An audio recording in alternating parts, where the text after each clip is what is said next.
I thought I had hidden my past among books and lectures. But when snow trapped us in a mountain lodge and Logan appeared at the door, my first and only love, whom I was afraid to even mention, I realized that it was impossible to run away from myself. And from what remained unsaid, too. I hadn't heard his voice in 15 years.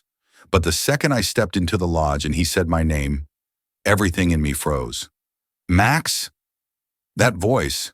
I could have been 17 again, staring across a school hallway, too scared to speak. I turned, and there he was, Logan Scott. Of course it was him. It had to be. I wanted to pretend I hadn't heard, to walk past him like he was just another stranded traveler in this snowstorm, but my name still hung in the air, and he was already stepping closer. Jesus, he said, looking me up and down like he couldn't believe it. Max Goldman, what are you doing here? Words didn't come easily. Conference, I managed. Architecture. He laughed. Still into old buildings, huh? Still, as if he knew the person I'd become. We weren't supposed to see each other again. That had been the plan. I'd buried those years like rubble under new construction. First love, silence, betrayal, and the kind of heartbreak no one takes seriously when you're 16 and closeted. I had perfected the quiet life since. Panels, books, classrooms, the kind of solitude that no one questions if you're polite enough. But now snow had shut down the roads, the airport, the world, and dropped him at my feet. We ended up at the same lodge, one of those rustic, wood-heavy retreats booked out for the academic crowd. I arrived early, beat the storm by a few hours. Most people barely made it. Logan? He walked in with melted snow dripping off his collar, and every part of me remembered what I'd tried to forget. The last time I saw him, he was dating some girl named Hannah, and I was standing beside my locker, trying not to cry. He'd never even said goodbye. Now he was in front of me, older, sure, but still magnetic in that way that made people turn toward him without knowing why. You staying here? He asked. I nodded. He glanced around at the crowd, a chaos of stranded academics trying to pretend we weren't stuck. Guess I got the last room, he said. Lucky me. I didn't reply. I was too busy reminding myself to breathe. Later that evening, I sat by the fire with a book I wasn't reading, trying to fade into the furniture. But Logan found me. Of course he did. They double booked, he said, arms crossed, tone casual. I looked up. What? My room. Turns out I don't have one. I blinked. You're joking. Nope. He held my gaze. Yours was the last confirmed check-in, right? Yes. The word came out smaller than I wanted. He shrugged, but it wasn't careless. So, room for one more? I stared at him, like maybe I'd misheard. It's just one night, he added. That was a lie. The storm wasn't stopping. We both knew that. I could have said no, should have. But something in his face, not arrogance, not even charm, something tired, real. I don't snore, he offered, smiling like this was funny. I heard myself say, fine. And that's how Logan Scott ended up in my room. The boy I'd loved and lost. The man I'd avoided for a decade and a half. Now we were walking side by side down the hallway, like we hadn't once been everything and then nothing to each other. He didn't ask why I never reached out. I didn't ask what happened to Hannah. The air between us was too sharp for small talk. Inside the room, I dropped my bag and went straight to the bathroom. My hands were shaking. Not because of him. That's what I told myself. Not because I could still remember the way he looked at me before it all fell apart. When I came out, he was sitting on the bed, scrolling his phone. He looked up. It's strange, huh? He said. Seeing each other again. I didn't answer. I thought about you, he added too quickly. Over the years. My chest tightened. Don't what? Say things you don't mean. He stared at me. You think I'm lying? I think you're here because of snow, not because you missed me. Silence, then. Maybe both. I turned away. This wasn't safe. I didn't know who this version of Logan was, or what he wanted from me. But I knew what I wanted, and that scared me more than anything. We didn't talk much that first night. I took one side of the bed. He took the other. A chasm of unsaid things lay between us, and both of us pretended to sleep. The storm outside raged. Inside, it was quiet, but not peaceful. I faced the wall. I could feel him behind me, the slight shift of the mattress when he breathed, the way his presence filled the space like a pressure system. Everything about him felt too close, too dangerous. In the morning, he was already up, standing by the window, phone in hand. He didn't look at me. "Still snowed in," he said. I sat up, heart thudding for no reason. "Figures." He turned, finally meeting my eyes. "Look, about last night." "Nothing happened," I cut in. "We shared a room. That's it." His jaw tightened. Didn't say otherwise. But his silence said more than any sentence could. We got dressed in turns like polite strangers. Downstairs, the lodge was still full of stranded academics and the same nervous buzz of canceled travel plans. I kept my distance, but he didn't. At lunch, he sat next to me. Too close. I didn't move. That was my mistake. "You okay?" he asked under his breath. I didn't answer. He lowered his voice. "You're mad at me." I kept my eyes on my food. "I'm not." "You are." "No, Logan," I said tightly. "I just don't do this. I don't do us, or pretend there's something here or whatever this is. I never said—" "You never say anything. That's the problem." His face changed. Not angry, more like cornered. He looked like he wanted to argue, but instead he got up, walked off, and left me at the table, feeling both justified and instantly hollow. That night, they moved guests around to consolidate rooms. Some people left, others came in from nearby cabins. But Logan stayed in mine. Neither of us volunteered to change it. The second night was worse. He didn't try to talk. He just lay there, quiet, and I hated how aware I was of his breathing. At some point, hours in, I whispered into the dark, "Why didn't you say goodbye?" He was silent so long I thought he'd fallen asleep. "I wanted to," he finally said. "That's not an answer." "I was scared, Max." "Of what?" "You." That made me turn around. He was lying on his back, staring at the ceiling. "You were the first person who ever made me feel like I wasn't just going through the motions, and it scared the hell out of me." "You left." He nodded. "I did." I rolled back over. "You could have said something. Years ago. Months ago. Yesterday. Would you have wanted me to?" I didn't answer, because I didn't know. The next morning, the tension broke. It wasn't dramatic. No shouting. Just one moment that felt sharper than all the others. We were in the lodge common room surrounded by people. Some guy, a young professor maybe, made a joke. One of those lazy, smug comments you expect from someone trying to sound edgy. And then he finds out the guy he's rooming with is gay. Classic horror story, right? Laughter. Awkward, forced, but it still happened. I froze. I waited. Logan said nothing. Nothing. He didn't laugh, but he didn't speak. He just shifted his weight and looked away. That was worse. Later in the hallway, I stopped him. "You heard that?" He nodded. "And," his voice was low, "it wasn't about you." I stared at him. "That's not the point." He exhaled. "What do you want me to say?" "Something." "I didn't want to make a scene." I stepped back. "Right. Because God forbid anyone realize you're not the hero they think you are." He flinched. I didn't care. "I'm not doing this again, Logan. I spent years pretending you mattered less than you did. I'm not going back there." He didn't follow me when I walked away. And for the first time since he walked through the lodge doors, I felt like I could breathe again. I didn't see him for the rest of the day. He wasn't at the meals, didn't show up at the final lectures. For a while, I let myself believe he'd left, that maybe someone with chains on their tires had taken him down the mountain.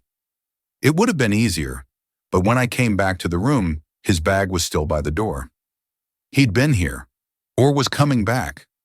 I sat on the edge of the bed for a long time, staring at the floor, trying to decide if I was angry, hurt, or just tired. Probably all three. Then the door opened. Logan stepped inside and didn't speak. I didn't either. He leaned against the wall like he didn't know how to stand in the space anymore. Like the air between us had changed shape, and he was figuring out where it was safe to breathe. "Say it," I said finally. My voice came out sharper than I intended. "Whatever it is, just say it." He didn't move. "You want honesty?" "That'd be new." His eyes flicked to me, then away. I didn't speak up earlier because I panicked. Right, I said, because standing up for basic decency is such a burden. He flinched. I'm not proud of it. You think I don't know how that looked? You didn't say anything, Logan. That's how it looked. He pushed off the wall. Do you think it's easy for me? I stood. No, I think you've always done what's easiest for you, and then found a way to justify it. That landed. Hard. He opened his mouth, closed it again. Then softer. I didn't know how to be that guy. What guy? The one who says it out loud. And who exactly are you trying to protect? I asked. Your image? Your job? Yourself? I didn't grow up like you, he snapped. Where it was okay to talk about it. My chest tightened. You think it was okay for me? You think it was safe? He looked stunned, like the thought hadn't occurred to him. I had a father who wouldn't look me in the eye for 2 years. Friends who vanished the second I stopped pretending. I've spent my entire life being careful in how I walk, how I speak, how I dress, so I wouldn't be seen as too much of anything. The silence was heavy. I thought you were the one place I didn't have to be afraid, I added quietly. He sat down, slow and deliberate, like he was carrying something heavy. You were. That's the problem. I frowned. What? You meant more than I knew how to handle. His voice cracked at the edges. I didn't know what to do with that at 17. I still don't. I watched him, unsure if I should scream or cry. He rubbed his hands over his face. When I saw you again, all those years collapsed. I remembered everything. Every damn time I ignored what I was feeling. Every time I laughed too loud so I wouldn't say something real. Every night I thought about reaching out and didn't. Why didn't you? Because I was ashamed of what I'd done to you. That hit harder than I expected. I hated myself for how I left things, he continued. I thought if I saw you again, it'd all come back, and I wouldn't know how to look you in the eye. I sat down because standing felt impossible. He leaned forward. But I am looking now, and I need you to know something. I nodded barely. I was in love with you, he said. Back then, I just didn't know it was allowed. Time didn't stop. The world didn't shift. But something inside me broke open, and for the first time in years, it didn't hurt. I stared at him. And now? He swallowed hard. Now I'm trying to be brave enough to want something that doesn't come with an exit strategy. I didn't answer right away. I couldn't. He stood up, took a step toward me. Not too close. Not this time. I'm not asking for anything, he said. Not tonight, not ever, if you don't want it. But I had to say it. You deserve to hear it. I nodded once. Thank you. He moved to the door. I'll find another room. There aren't any. I'll sleep in the chair. I looked at him. You don't have to. He paused. Just don't disappear again, I added. He stepped back inside and closed the door behind him. This time when we went to bed, the silence wasn't hostile. It was something else. Not forgiveness. Not yet. But maybe the start of it. The next morning we didn't talk about the night before. Not because it didn't matter, but because it mattered too much. We walked together to breakfast. Not close enough to raise questions, not distant enough to deny the shift. People noticed. I saw them watching us. One guy, Peter from Seattle, gave Logan a look I couldn't read. Logan didn't look back. After breakfast, the group split for breakout sessions. Logan was assigned to a trail cleanup crew. I was on logistics, restocking cabins. We didn't see each other for hours. It was better that way. I needed time to think. I kept replaying his words in my head. I was in love with you. I didn't know it was allowed. That sentence lived in my spine now. It kept echoing every time I reached for anger and found something softer. Around sunset, the sky turned gold behind the ridge, and the teams regrouped at the main clearing. A few people were setting up for the final campfire of the week. I spotted Logan stacking wood, his face tight with focus. Someone, Peter again, was standing near him, talking low. Then I saw it. Peter said something, stepped closer. Logan stiffened. Peter said another thing, louder this time. The tone was mocking, smug. I started moving toward them. Logan didn't answer him, but Peter laughed. Then he made a gesture with his hand, one that made my stomach drop. Logan's fist clenched, but he didn't swing. He just said, clear and quiet, say it again. But say it like a man. Peter backed off, but not without a smirk. I reached Logan just as he turned away. You okay? He nodded, but his jaw was locked. What did he say? Doesn't matter. It does. He looked at me. He heard about us, or guessed, said some things, asked how long I'd been hiding behind you. My throat burned. And I didn't punch him. That's progress, right? I gave him a small smile. Huge! That night at the campfire, no one said anything directly, but I felt the shift. The air was tighter. Conversations quieter when we walked past. A few glances too long. One girl even got up and moved when we sat down. Logan noticed. I saw it in how he sat, straight, guarded, like he was back in survival mode. He didn't say much all night. Later, as we walked back to the cabin, he broke the silence. Is this what it's like? What? Living open, being out. Is this what I've been scared of all these years? I didn't answer right away. He kept walking. It's not the big things. It's the small ways people pull away, like they think they're being polite about it. Yeah, I said. That's the part no one warns you about. We got to the cabin. He stood at the door but didn't go in.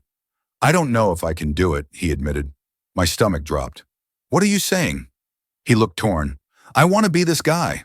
I want to be someone who doesn't hide, but it's not just about wanting it. I stepped closer. Then what's it about? It's about the years I spent lying to everyone, including myself. And now suddenly I'm trying to become a whole different version of me in front of people who already made up their minds. He ran a hand through his hair. And I don't want to drag you into it. You're not dragging me anywhere.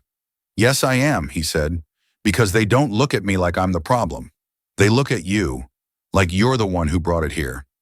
That's not how this works, I said. You don't get to protect me by disappearing again. He looked pained.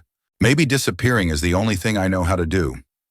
The words hurt more than I wanted them to. I opened the cabin door. Then go. He froze. I didn't look at him. If you're going to leave, do it now. Not in the morning. Not after another apology. Just walk out. Silence. I stood still, hand on the door. But he didn't move. Finally, he said, I'm not leaving.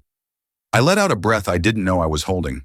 I'm just scared, he said, and I need you to be patient with me, even when I don't deserve it. I turned to face him. I'm not asking for perfect, I said. I'm just asking for honest. He stepped inside, slow and careful. That night we didn't sleep close, but we didn't sleep apart either. It was a start. The last morning of camp arrived with fog rolling off the ridge, low and silent. Everyone moved slower than usual.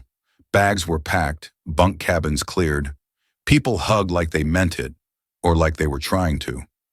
I found Logan by the fire pit, coiling up rope. We hadn't talked much since that night, but something had settled between us. Not distance, not silence, just clarity. You going home today? I asked. He nodded. Flying out this afternoon. I helped him fold the tarp, neither of us rushing. Are you ready? I asked. For what? For what comes next? Back in the real world. He looked at me, half a smile playing on his lips. Honestly? No, but I don't think anyone ever is. Fair. He paused. Are you? I shrugged. I used to think I was. Now I think I just got good at pretending. We stood there for a while, hands still, but neither moving away. Can I ask you something? Logan said. Yeah. That night, when I said I didn't know if I could do this, why didn't you walk away? Because you didn't ask me to. He blinked. And because, I added, I've spent too much of my life walking away first, just so no one else could beat me to it. He took that in. That's a terrible way to live, he said softly. I know. The vans started lining up at the main trailhead. One by one, people climbed aboard. Goodbyes were quicker now, less sentimental. The week had shifted something in all of us, whether we admitted it or not. Peter walked past us, didn't say a word. Logan didn't flinch this time. As he turned to go, I stopped him. I don't want this to be the end, I said. It doesn't have to be. I don't mean just us, I said. I mean, this version of you, the one who's not hiding.